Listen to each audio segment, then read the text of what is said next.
Hi everybody, Robbie Gravely here with Van Brannon, the retro 1968 Greer Yellow Jacket button. Hoping it would bring the Jackets good luck tonight. They played pretty well, especially offense, but fall 56-42 to the Westside Rams. Yeah, I thought it was their best game of the season against a really good opponent that came in with a nice 3-1 record, had been really butt racing everybody else, and it was a shootout back and forth. The Jackets just a little bit short tonight. Yeah, the Jackets fell behind early, and like you said on the post-game wrap, Van, it really could have been, it was such an easy drive for Westside. You wouldn't have been surprised if Greer just said, well, here we go again, but no, they came back with a touchdown of their own. A 67-yard drive. They got another touchdown to go up 14-7.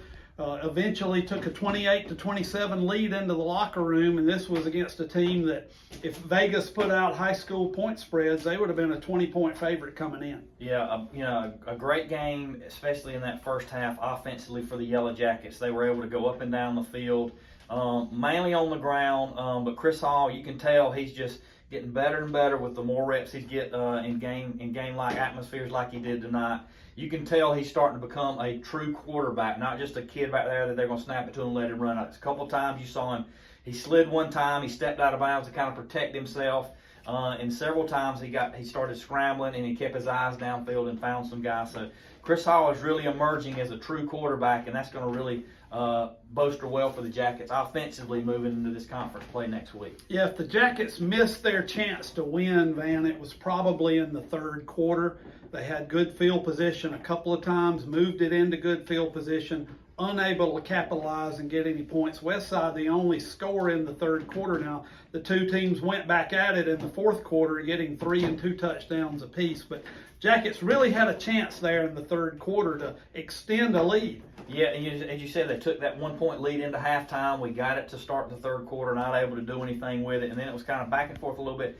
And then, like you said, the gates open for both teams there in the fourth quarter. And just Westside, just a couple scores too much for the Jackets tonight. But I thought the team showed a lot of heart, like we mentioned. The team coming in at 1-4, and Westside goes down that opening drive, and it could have been, oh, here we go again, But this team fought and fought and fought. And I think there's some wins left in the bank for this group, and I look for them to really hurt some folks' feelings in this conference when we get ready to go, because this team is just searching for that win, that big win that they needed. It was close tonight, but just couldn't get it and finish it off. But very proud of the effort tonight for the Jackets. And I tell you, that offense is starting to really come around. Yeah. Chris Hall, 2 touchdowns tonight. LaDainian Martin, 2 touchdowns tonight. Chase Bird and Brock Diggins got the other scores.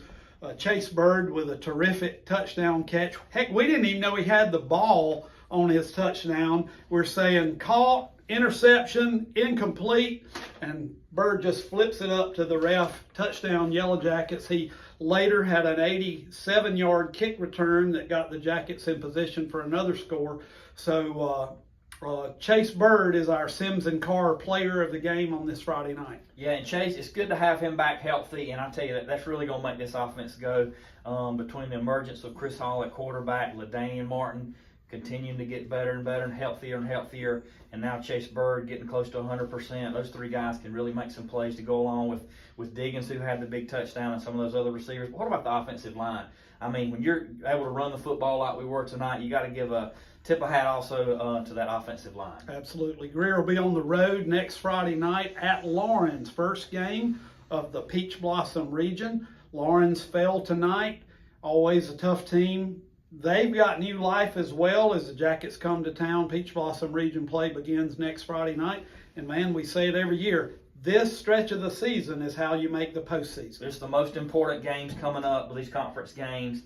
And I feel like the Jackets, even though they lost tonight, are going up on a little uptick, and hopefully they can go on the road and hopefully get that first conference win under their belt and then move on into conference play. Greer Flooring Center, Yellow Jacket Tailgate Show at 6, 7:30 for the kickoff here on WGYT FM and YellowJacketSports.net. But we hope to see you next Friday night in Lawrence.